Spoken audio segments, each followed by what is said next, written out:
The void between stars holds secrets that span millennia, and some secrets are better left buried in the cosmic dust of forgotten ages. Tonight, humanity would discover that some debts come due after thousands of years, and the price of existence itself can be demanded by those who claim to have given it. Captain Elena Winters stood in the observation deck of the Meridian Station, watching Earth rotate beneath her feet.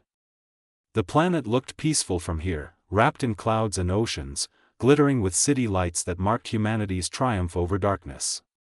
She had been stationed here for 3 years, monitoring deep space for anomalies, and in all that time, she had seen nothing more threatening than rogue asteroids and solar flares.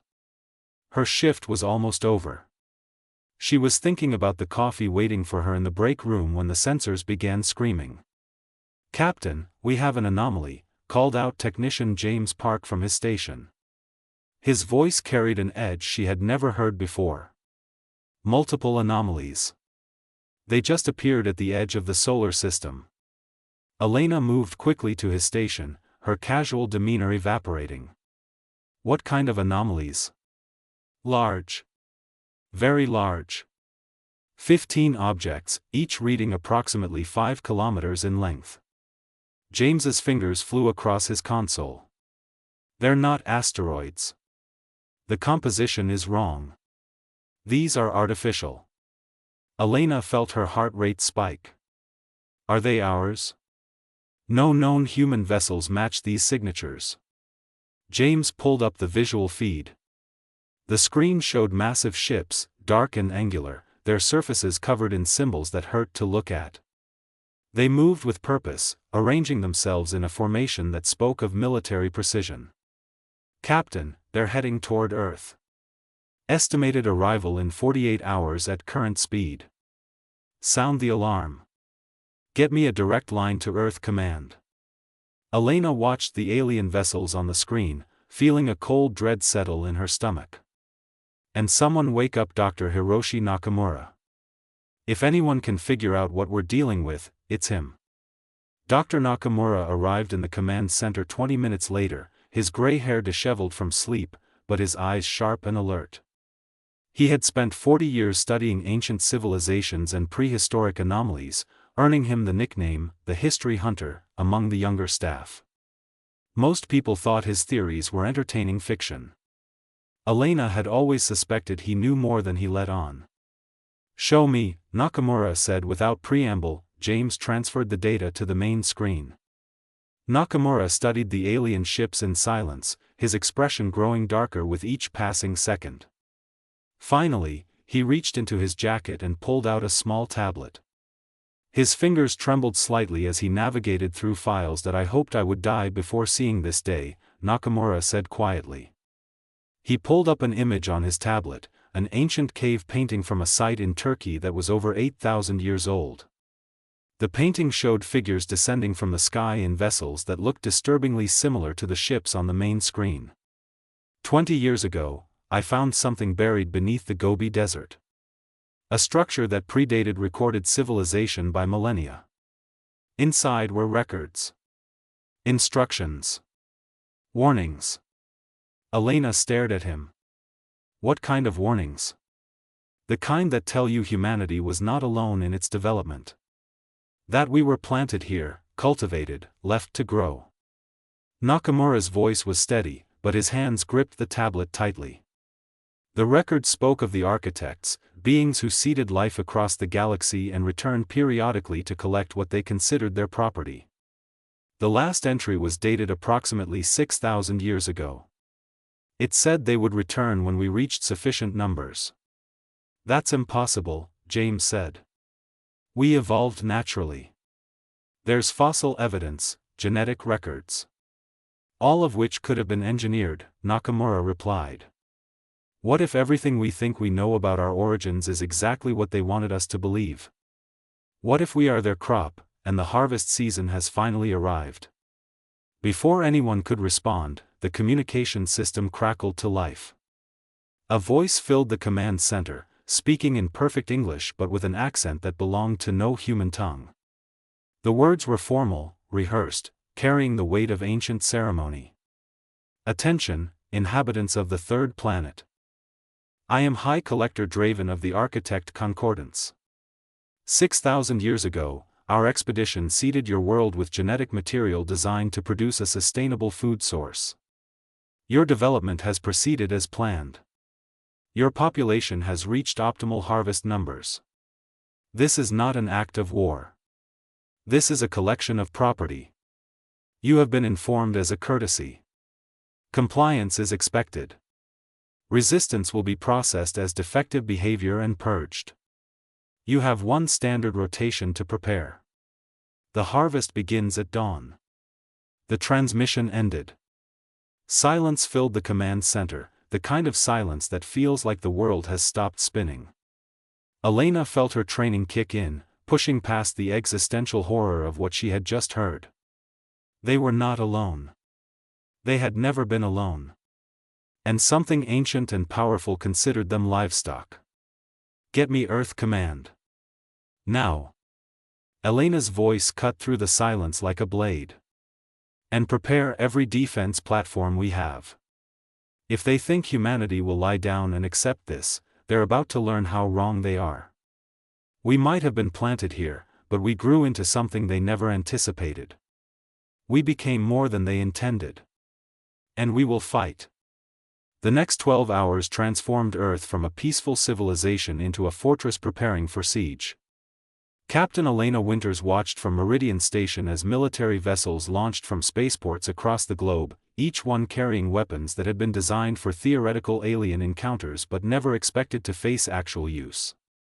The United Earth Defense Force had always seemed like an expensive insurance policy.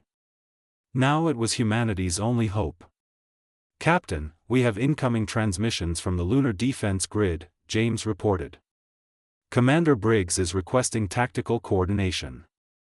They want to establish a defensive perimeter between Earth and the approaching vessels.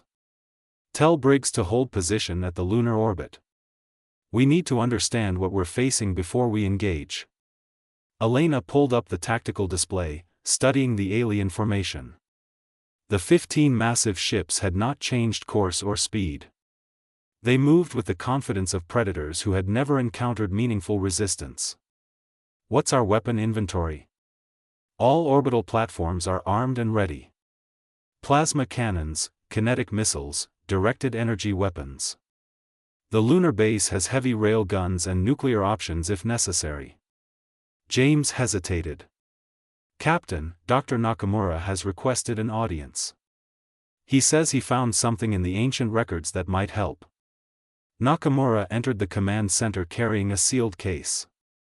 His face looked years older than it had hours before, as if the weight of hidden knowledge had finally caught up with him. He placed the case on the tactical table and opened it carefully. Inside was a crystalline device, pulsing with a faint blue light. This was recovered from the structure in the Gobi Desert, Nakamura explained. I have kept it hidden for 2 decades, afraid of what it represented. It is a communication device, designed to interface with architect technology. More importantly, it contains data. Records of every harvest the architects have conducted across the galaxy. Hundreds of worlds. Thousands of species. And the outcome of those who chose to resist. Elena picked up the crystal carefully. What happened to them? Every single one was exterminated. Completely. The architects do not tolerate defiance.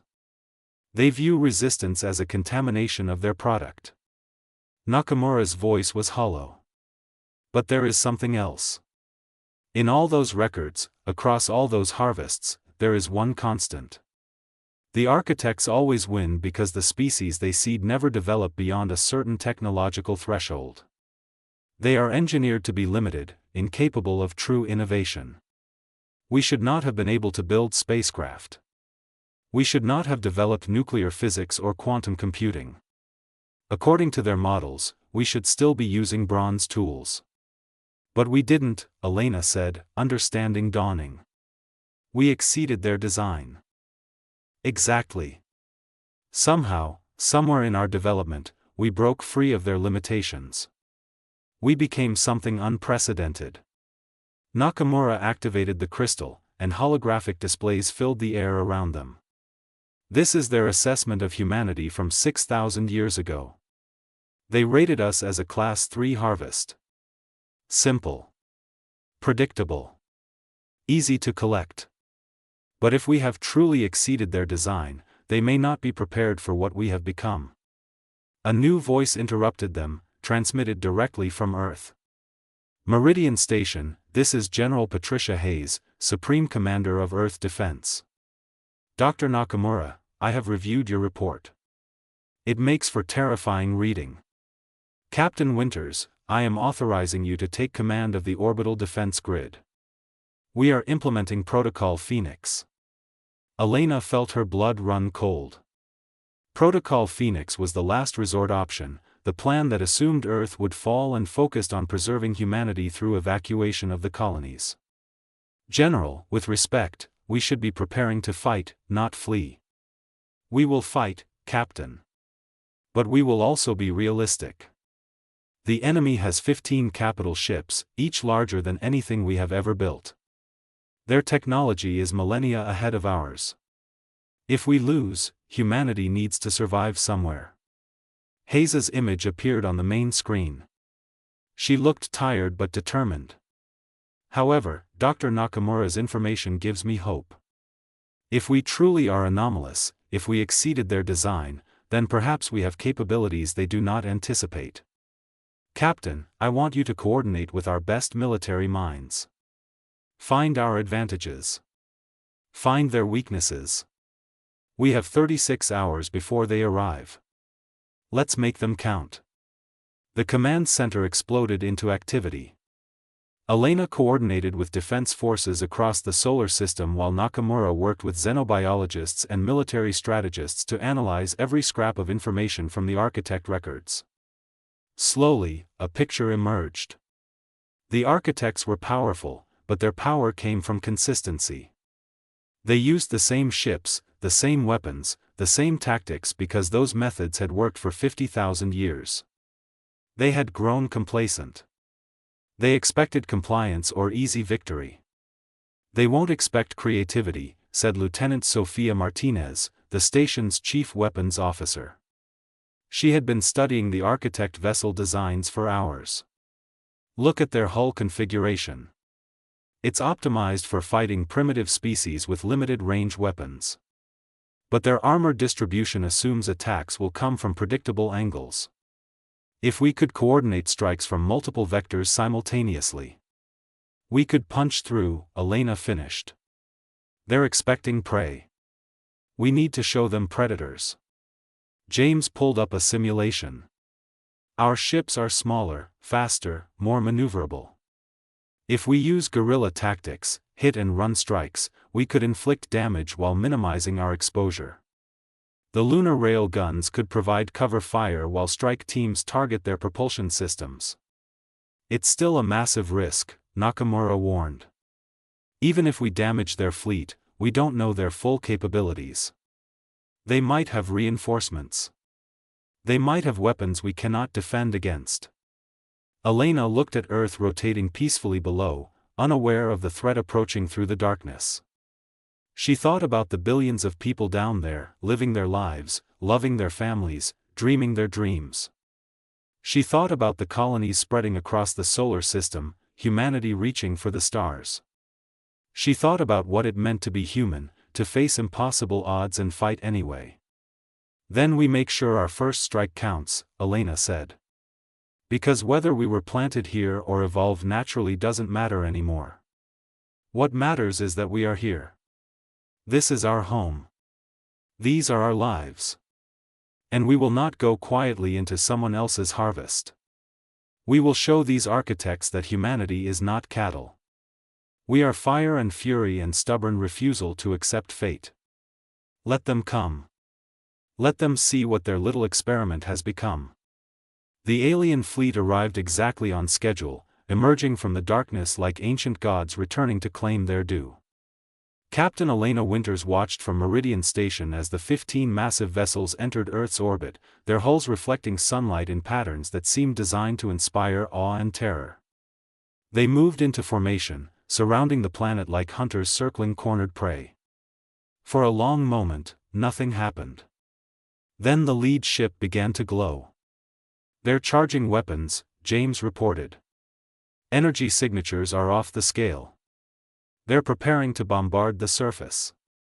"All units, execute Plan Defiance," Elena commanded. She felt strangely calm, as if the fear had burned away, leaving only clarity and purpose. "Show them what humanity has learned in 6,000 years." The response was immediate and overwhelming.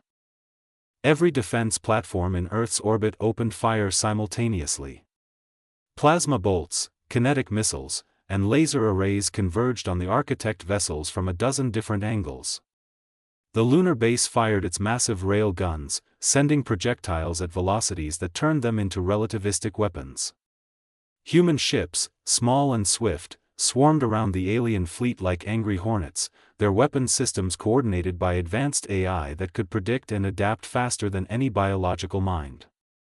The Architect's shields flared under the assault, and for the first time in their recorded history, they took damage. Hull plating cracked. Energy barriers flickered. The lead ship's weapon array exploded in a cascade of fire that briefly lit up the void like a second sun.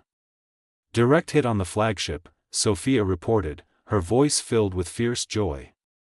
"Their shields are adapting, but we got through. We actually hurt them." High Collector Draven's voice filled the communication channels, no longer calm and ceremonial. Now it carried anger and confusion. "This is impossible. You are Class 3. You should not possess these capabilities. You should not be able to harm us." Elena seized the communication system, broadcasting to both the Architect fleet and every human receiver in the solar system. "You want to know why we exceeded your design? Because you made one critical error. You gave us curiosity. You gave us the ability to dream. And dreams don't follow your models. Every species you harvested accepted their fate because they didn't know any better. But we do. We looked at the stars and asked why. We looked at our limitations and asked how to overcome them. You wanted livestock, but you created something far more dangerous. You created beings who refuse to accept that any cage can hold them." The battle intensified. The Architects, recovering from their initial shock, began to adapt. Their shields strengthened. Their weapons found their range. Human ships began to fall, brave souls who flew into the fire knowing they might not return. The lunar base took a direct hit that carved a new crater into the ancient surface. Meridian Station shook as near misses sent shrapnel screaming through space. But humanity did not break. For every ship that fell, 2 more pressed the attack. Colonists from Mars launched their own defense force. The asteroid miners repurposed their industrial equipment into makeshift weapons. The generation ships being built at the edge of the solar system, massive vessels designed to carry humanity to other stars, turned their construction lasers into instruments of war. Dr. Nakamura stood beside Elena, watching the battle unfold. "I studied history my entire life," he said quietly. "I learned about every great civilization that rose and fell, every species that struggled and survived. And do you know what separated those who endured from those who perished? It was not strength. It was not technology. It was the refusal to surrender.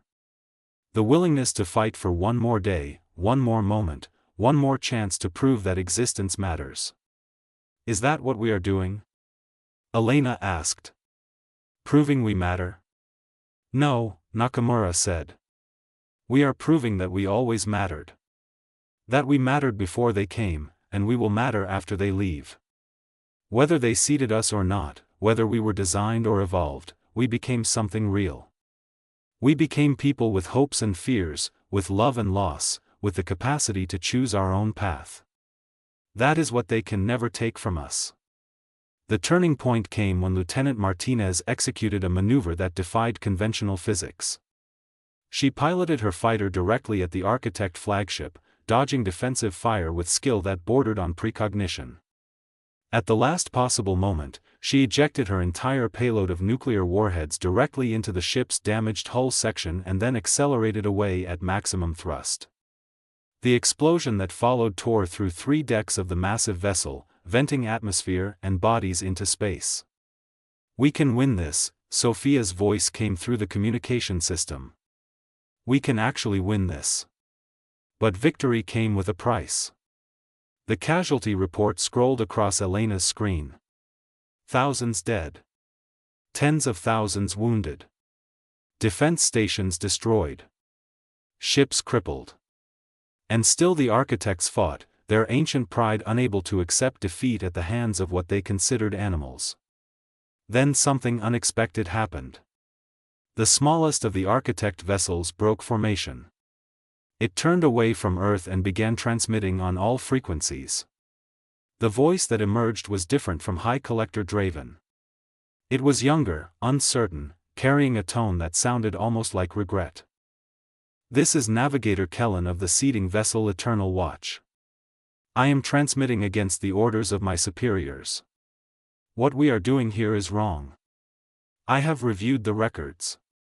I have seen what this species has accomplished. They are not cattle. They are not property. They are people. And we have no right to harvest them." "Kellen, cease your transmission immediately," Draven commanded. "You are violating Concordance law."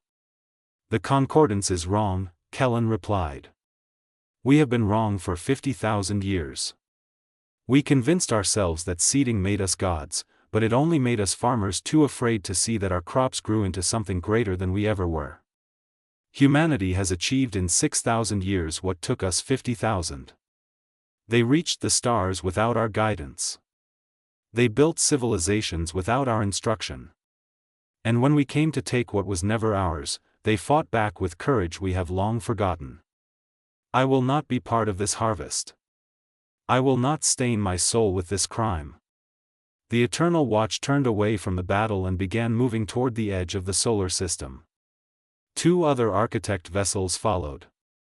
The remaining fleet hesitated, their formation breaking as internal debates erupted across their communication channels. Elena seized the moment. "High Collector Draven, you have lost. Not just this battle, but the moral foundation you built your civilization upon. You can destroy us, but it will cost you everything you have. Or you can accept that your harvest is over. That humanity has earned the right to exist free of your claim. Choose wisely, because we will fight until the last human draws breath, and our legacy will be a warning to every species in the galaxy about what happens when the supposedly weak refuse to be prey." The silence that followed seemed to stretch for eternity. Then, one by one, the architect vessels began to withdraw. Draven's final transmission carried the bitterness of a creature who had lost something it never knew could be taken from it. "You have won today, humans. But you are still infants playing in a galaxy you do not understand. Others will come. Others will test you. And someday, you may face a threat you cannot overcome with courage alone. Then we will face it together," Elena replied. "Because that is what we do. That is what it means to be human." 3 months after the battle that would be remembered as the Day of Defiance, Captain Elena Winters stood in a cemetery on Earth's surface. The graves stretched in neat rows across green hills, each marking a life given to ensure that humanity would continue to write its own story. She placed a single white flower on Lieutenant Sofia Martinez's grave, honoring the pilot whose bravery had turned the tide of battle. "She was my friend," Elena said to the person standing beside her. Dr. Nakamura had insisted on accompanying her to the memorial service. "We trained together. Laughed together. Now she is here, and I am still standing. That is the price of survival," Nakamura replied gently. "The living carry the memories of the fallen. It is both burden and privilege." They walked together through the cemetery, past names and faces that had become legend in the short months since the battle. The world had changed in ways both profound and subtle. The revelation that humanity might have been seeded by aliens had sparked intense debate among scientists, philosophers, and religious leaders. But in the end, most people reached the same conclusion that Elena had voiced during the battle.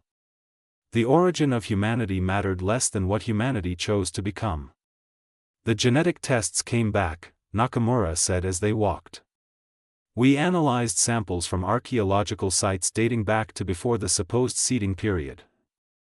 The results are fascinating. There is evidence of external genetic modification approximately 8,000 years ago, but the base genome was already here. The architects did not create us. They merely altered us, adding elements they thought would make us suitable for their purposes. We were already human before they touched us. Elena stopped walking. So they lied. We were not their creation. We were their victims. Yes. And no. Nakamura pulled out his tablet, showing genetic comparison charts. The modifications they made were meant to limit us. To make us more docile, less innovative, easier to control. But something went wrong. Perhaps it was the complexity of human genetics, or perhaps it was something in our fundamental nature that refused to be constrained. Whatever the reason, we broke free of their limitations. We became more than they intended. More than even our original potential might have allowed. In trying to diminish us, they accidentally pushed us to exceed ourselves. They reached a memorial wall, its surface covered with the names of everyone who had died defending Earth. Thousands of names. Thousands of lives. Elena traced her fingers over the engraved letters, feeling the weight of their sacrifice.